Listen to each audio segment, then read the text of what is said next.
Indeed. All right, our next guest is truly a ray of sunshine, much loved by children and their parents right across the country.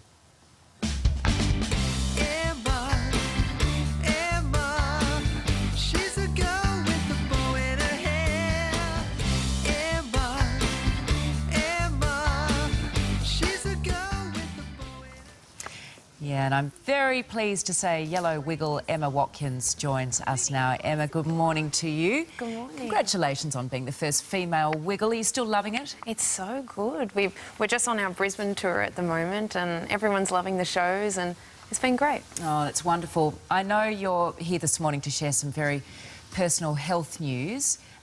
You feel you really want to get this out in your terms because it is going to affect touring for you with the Wiggles, isn't it? Yeah, I've been diagnosed with endometriosis and I think even for me it was a really big shock. You know, over the last couple of years I'd noticed a lot of pain, and I think even as a girl you're just used to dealing with, you know, what you have to deal with. And I think as it started to progress, to get a little bit worse, I thought I should get it checked out, and I think I've almost left it too long, and I've realised that lots of people don't even think about, you know, going to see anybody earlier. For those who don't know, just explain what endometriosis is. Endometriosis is where different tissue actually forms outside the uterus, and so it can be problematic because you can grow cysts and tissue in places that you don't really need it, and it can cause unnecessary bleeding and irregular periods. You can get quite tired and headaches, and I've heard the pain can be excruciating. Yeah, and I think I started to figure that out in some of the shows that I was doing, that I thought it was a normal period, but it really wasn't.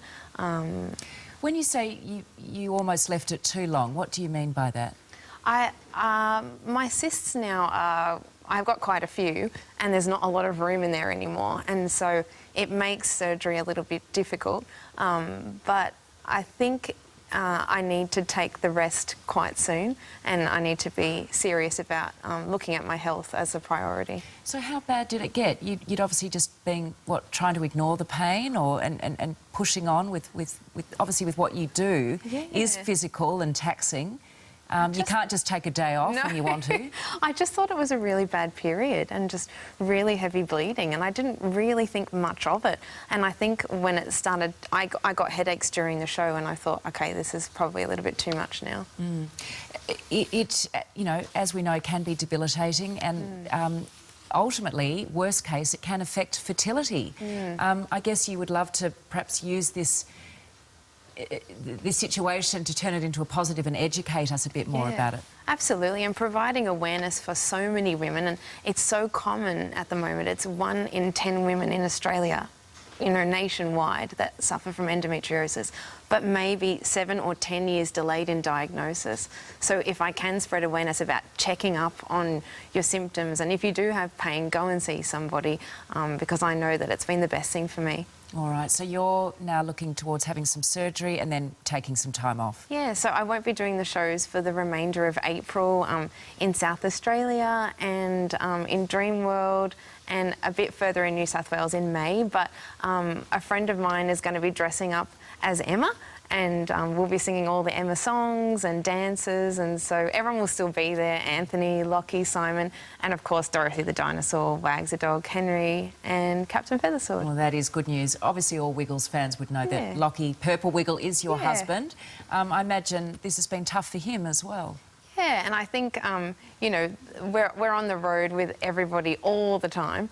And, you know, I think everyone's really concerned, which is nice. And we're all a big family, and everyone's here to support me and the rest of the group. And I'm really thankful for that. Well, you would know, Emma, you're so loved, as are all the Wiggles, and a few of your fans have written into today to send their best wishes. I wanted to read a few out to you. Amy says, hope it all goes well, Emma. My 2 little ones spend all day dancing to your show, and my little girl always talks about wanting to grow up to be just like Emma Wiggle. Best wishes. Amanda says, we love Emma, wishing you a speedy recovery. Sky says, my little miss calls the Wiggles the Emma Show. She is glued to the TV every morning and we will both be thinking of you. All the best. And Amber says, best wishes for a speedy recovery. My son is a very big fan of yours. He asks for Emma TV every morning. That is so sweet. I imagine that feels really nice. It does. I didn't even really realise that everyone was already onto it. So, but it's so nice to have the support from all the families around Australia and around the world. And I think that's why I felt like I needed to talk about it, because we share so much of our lives with everybody through TV, and you know. Well, families feel like they really know you. Yeah, and we are so excited to meet them on the tour, and they are a part of our lives as much as we are of theirs. Oh, well, the good news is you will have this procedure, you'll have some recovery time, and you will be back. I'll be back. Yeah. Don't worry. Pain-free. Yes. Thank you for being so, well, courageous and candid about this condition, because the more we know about it, hopefully the better we can be. Thank you so much, Emma. Thank you. Over to you, Ben. Yeah, how much do we love Emma? Oh, we love Emma. On behalf of my nieces and nephews, we wish you a very speedy recovery and look forward to seeing you back on stage Good on soon. you, Emma. They always prefer watching Emma over Auntie Silly in the morning. Oh, hands down. Oh, well. No contest. They love the yellow